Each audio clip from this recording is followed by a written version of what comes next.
A few months ago, we drove Kia's electric flagship car, the EV9. But Kia still makes combustion engines as well, or hybrids like in this one. This is the Sorento, and that is maybe their flagship combustion car. My name is Peter, and in this video I'm going to take you around this car, show you all its features, and of course compare it to that EV9. And in many ways it is very much the same as that Kia EV9. It's a big family SUV, a big vehicle, big surface on the road, high seating position, lots of room inside and lots of movement in the furniture, as I'll show you later.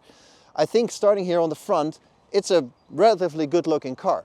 You can really tell obviously that it's a combustion car because of the openings and the radiator and everything.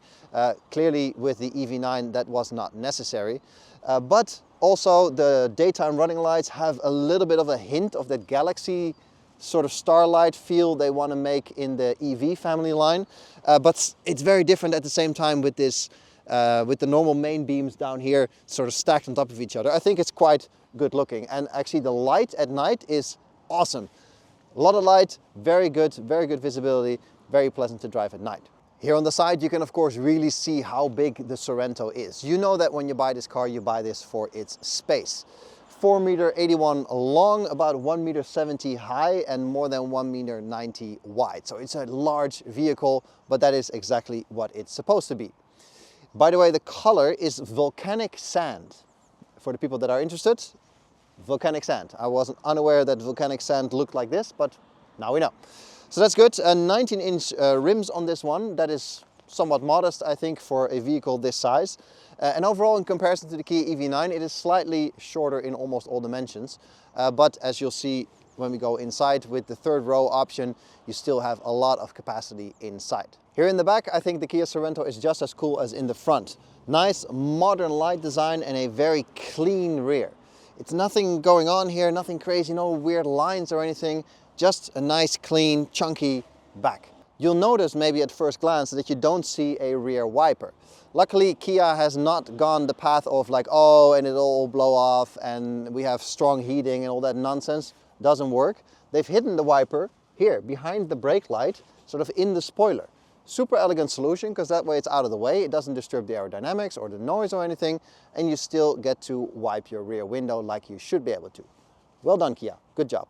Opening the boot is a bit of a thinking process, because you would assume that the button is over here, but it is actually all the way down here. Not really sure why that is, because obviously the further down you go, the dirtier the car gets, so I would have preferred it up here, but okay.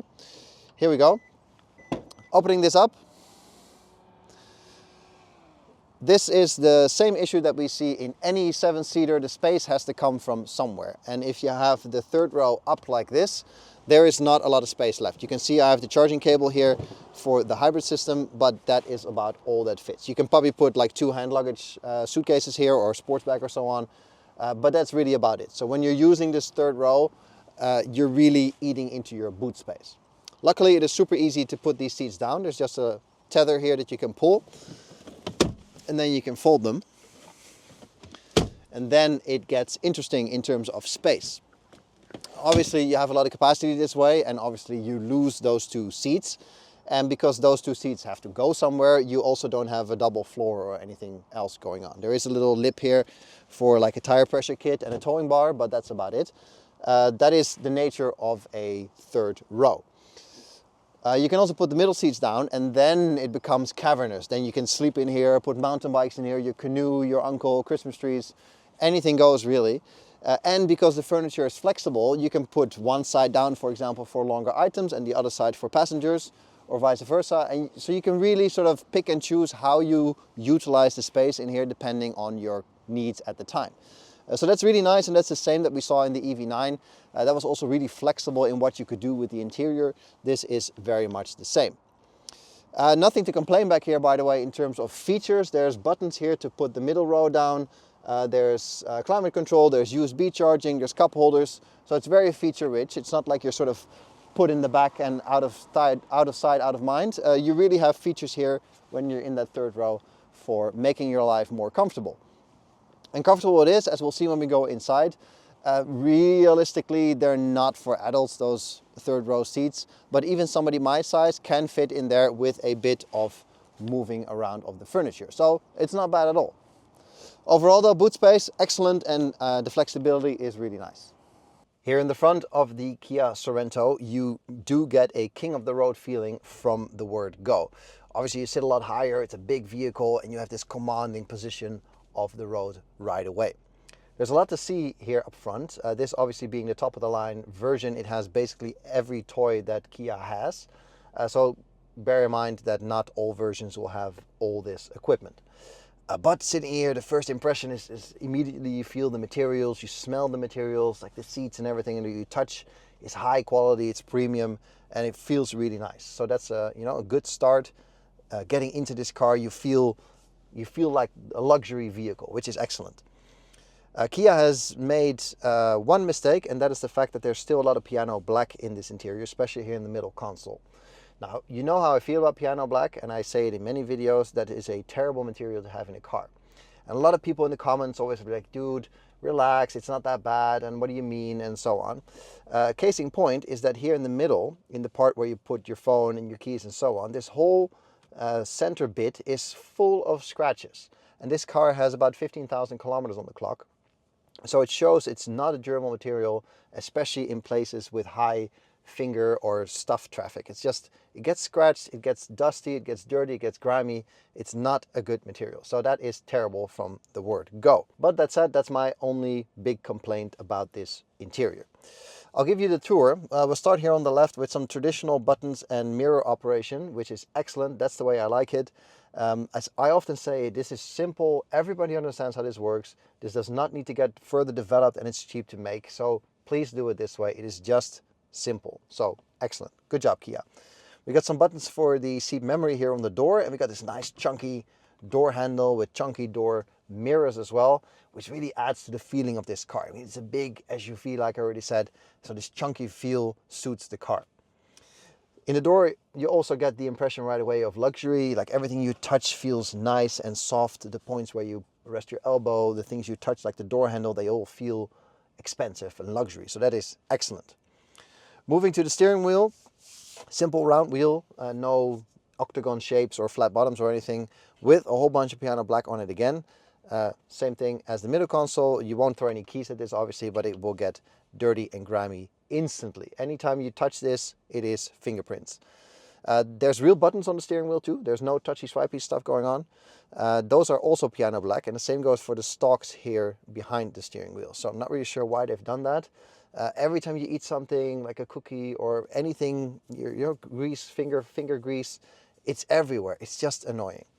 But the real buttons work just fine. It's excellent. We got some levers for your volume and your system control and so on. Some fast shortcut buttons to the infotainment system. All excellent. So overall, it gives you a nice, like I said, commanding view of the road right away, and it's easy to operate this very small learning curve. Through the steering wheel, I have my driver's display, nice and big too, and it's a whole display. So also the parts where you get your warning lights and your status indicator lights, they're on the screen. So it's not a small screen in some blackness with some lights on the side. It's the whole screen. And in this version, I have a head-up display too. So those can work nicely in tandem with each other. Obviously, you can configure both the way you want to. Personally, I find if you set up your head-up display properly, then you rarely have to look at your driver's display anymore. So that's really nice. And of course, you can put your navigation on there and your cruise control and so on. So that is great. Moving to the middle screen, that's obviously your infotainment screen where you operate the entire car from. So navigation, radio settings, everything is in there. Key difference with the Kia EV9 is they had a third screen here in the middle between the driver's display and the central display. And that third screen was for all your climate controls.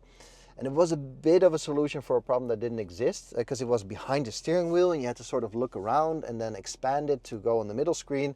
It didn't really add anything to the experience. And Kia, I don't know if they did that on purpose or if this car was already developed this way, but at least the climate controls are here in a separate panel under the display. So that's great. It's the same panel as in the EV6 that we drove earlier. So it's your dual function display where you can have all your climate controls with some real dials for the temperature, for example, but at the touch of a button, it becomes your media and your infotainment control. So that is handy.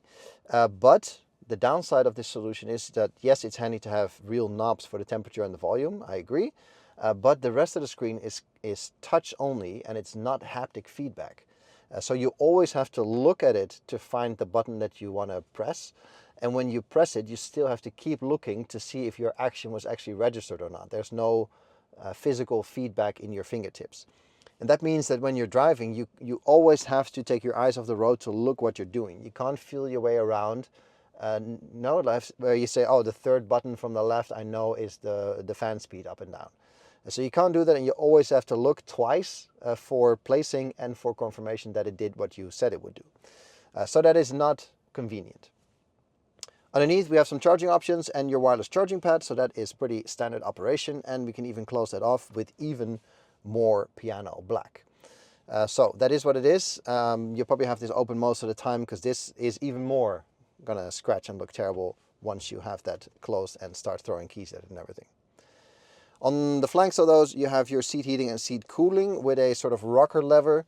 Not the most elegant solution. I rather just have a button that you can press a couple of times, but okay. It works. And then you have a bunch of cup holders, a fingerprint scanner for your profile so you can log into your car, and the whole drivetrain tunnel. So we have this metal dial here that will give you reverse, neutral, and drive, and also change color depending on which one you pick, and even give you a bit of haptic feedback, for example, if you put it in reverse. So that's a nice touch. And the park button in the middle.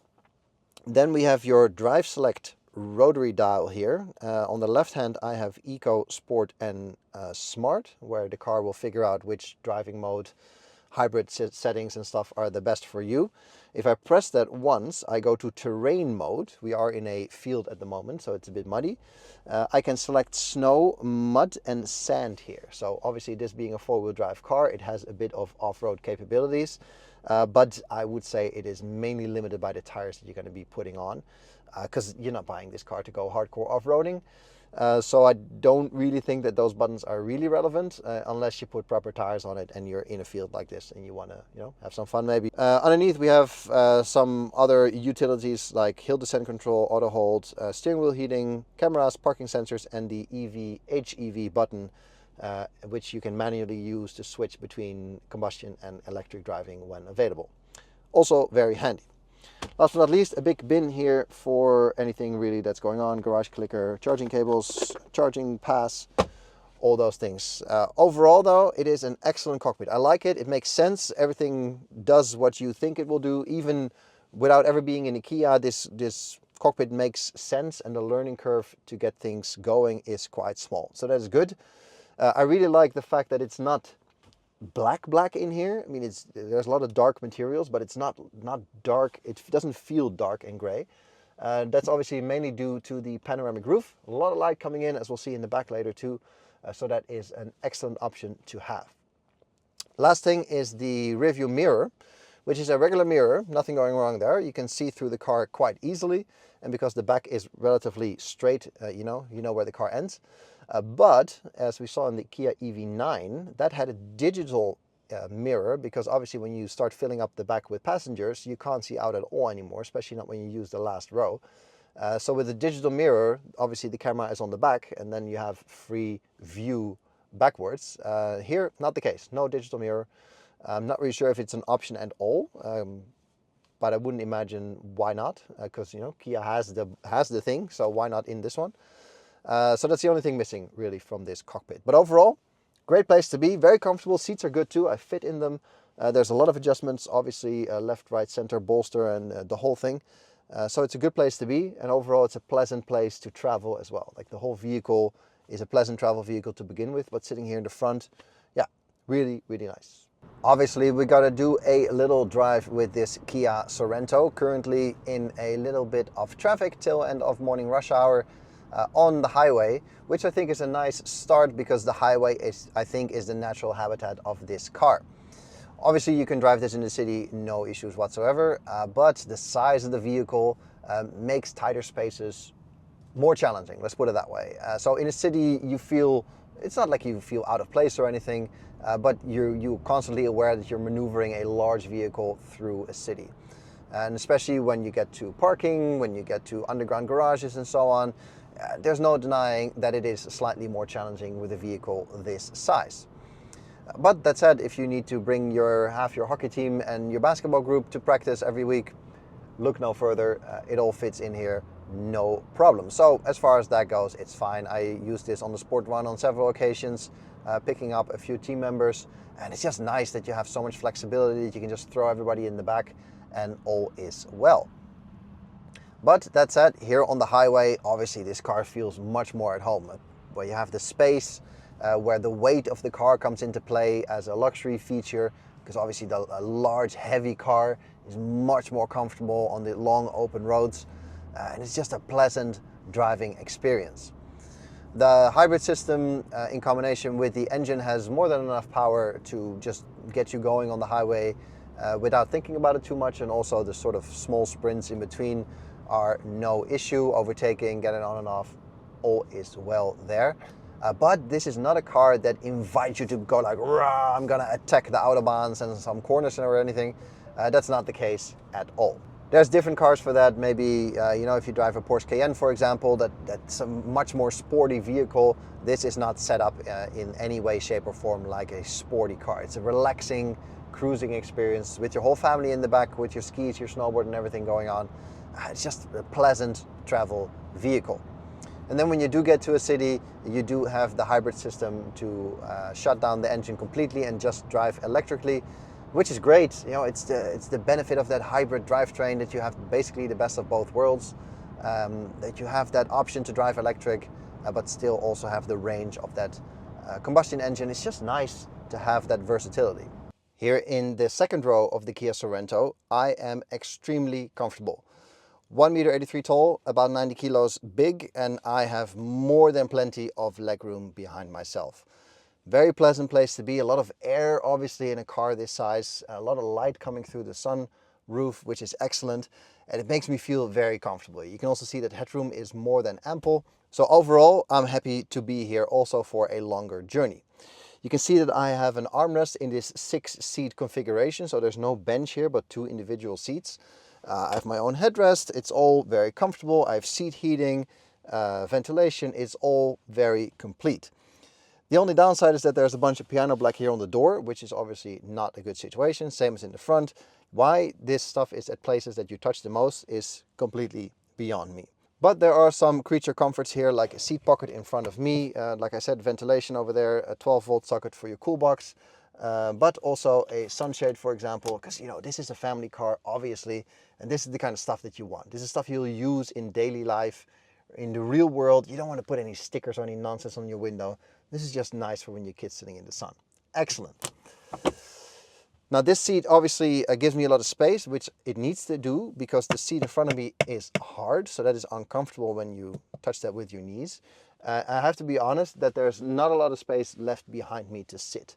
If I go from the bench to the back of my seat, it's about this much. So not ideal, but obviously I can move this seat around quite a lot to create more room in the back.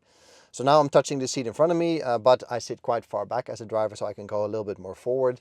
And that's in general the theme of this car. You have to move with the layout a little bit, move the furniture around to find an optimal position. So obviously if you're going somewhere with 6 people in the car and luggage, you have to compromise a little bit on the amount of space that somebody gets. If there's only 4 of you in the car, or when the rear seats are down, you put this seat all the way back, and you can even recline it even further, and then the world is your oyster. It's super comfortable this way, and just a nice and pleasant place to be also for longer journeys, even if you're my size.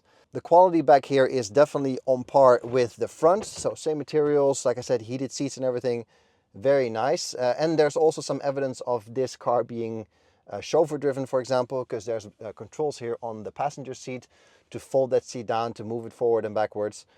So for people back here, again, a lot of options to rearrange the furniture. There's also charging options in the front seats, by the way, because they're electric anyway, so that's a smart solution for all your charging needs. And overall, it's a good place to be. I like it, it's nice, it's versatile, and I can really find a good position to sit in any configuration. And like I said, obviously you have to compromise a little bit when the car is completely full of people. Yeah, you're going to be, you know, slightly less comfortable and slightly less stretched out. But overall, it's very nicely put together. And like I said, the materials feel good. No cheapy things going on. It's just nice and pleasant and very thought through. Speaking of driving, I got a couple of driving modes down here. I got Eco, Sport and Smart. Smart is the one that I have it in most of the time. Sure, on a long run you can put it in Eco and have everything as efficient as possible. The Sport mode is completely irrelevant. Like I said, it's not a sporty car. It doesn't invite you to drive fast. So you can forget about that. I don't think it really adds anything. It's too big, it's too heavy. And considering the amount of horsepower, you could even say it's not enough horsepower for the size of the car for a sport mode. Then next to that, I have 3 terrain modes. I have sand, mud and snow. Those terrain modes, I'm not really sure why those are here either, because it's not who's going to take this off-road really? Maybe if you go camping once or twice and the field is a bit wet or slippery, that you can use one of these to sort of get out, maybe. But so much depends on the tire choice, and you're not going to put all-terrain tires or off-road tires on this car, let's be honest here. It's not the vehicle for that. There's plenty of other vehicles that can do that much better if that's what you're after, but not this one. So you might use those once or twice to get through a muddy driveway, but that is about it. And I highly doubt if it even makes that much difference. That said, it's a good question for you guys in the comments. How would you guys like us to test these things? Like, is it enough that we mention it this way and that you understand that it's not for this kind of vehicle? Or do you really want me to put this in a muddy field and see if it works? Because if that's the case, we can certainly do that. Maybe not by myself, because when I then get stuck, it's a bit of an embarrassing moment, I suppose. But we can ask brands and car makers to support us on those kind of days. Be like, hey, we want to really test this car. Can we put it in the field? Can we drive it up a mountain? Can we put it up a hill or something? And if they offer us some support, we can really test these things, to show you if and how it really works or not.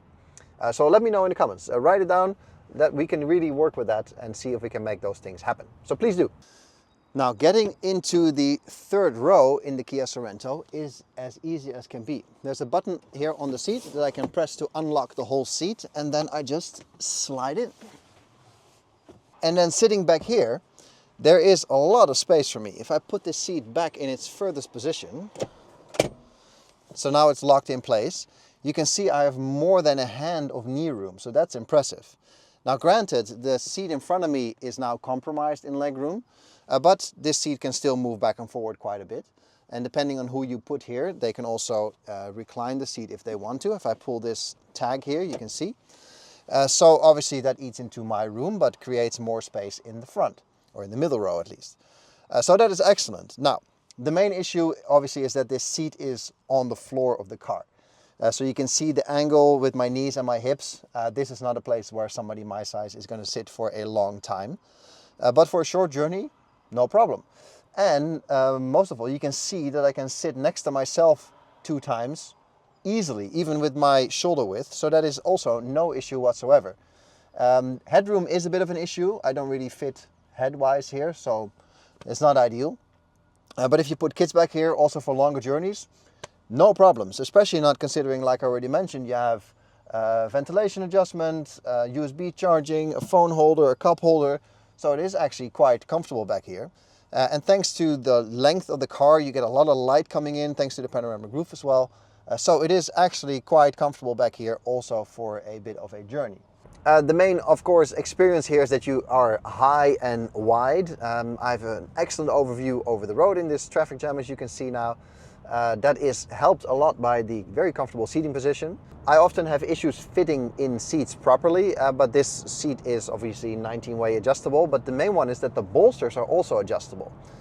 With my relatively broad frame, I sometimes have to sort of squeeze in the seat and it's not really comfortable. But here I can just adjust them to be a bit looser and give me a bit more room to breathe, which is very pleasant actually. That said, like this, by myself in the car, I have excellent overview, I'm comfortable. The displays and the dashboard are very clear and easy to use. The navigation screen in the middle is excellent, and the collaboration between my head-up display and my driver's display is excellent. Depending a little bit on how you set that up, I like to have it the way I have it now. So I have a bit of overview at a glance of how much power I'm using, but I have my navigation and my speed and my cruise control and everything on the head-up display, so I don't have to look down as often.